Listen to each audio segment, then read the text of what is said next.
Welcome to Samba Samba. Enjoy the video. In this video, I will show how to process chaga mushrooms step by step. Begin by scouting. Birch stands for dense, corky conchs, and confirm tree health. Bring clean cutting tools, gloves, and a small brush to remove excess bark debris. Harvest conservatively, taking only portions of large conchs and avoiding small or rotten pieces. Pack harvested chaga in breathable containers and label locations for sustainable foraging. In this video, I will explain how to process chaga mushrooms step by step. After harvesting, gently clean each piece with a brush and remove any wood fragments.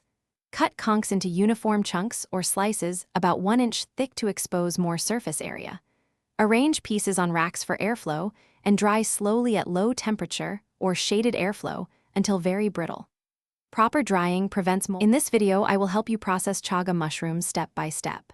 For tea, simmer 2 to 3 ounces of dried chaga per quart of water for 4 to 6 hours, keeping it below a simmer. For tinctures, combine chopped chaga with 40–80% alcohol in a jar and steep for at least 4 weeks, shaking occasionally. Strain and label batches clearly to track strength and harvest source. Thanks for watching. Consider subscribing if we helped you.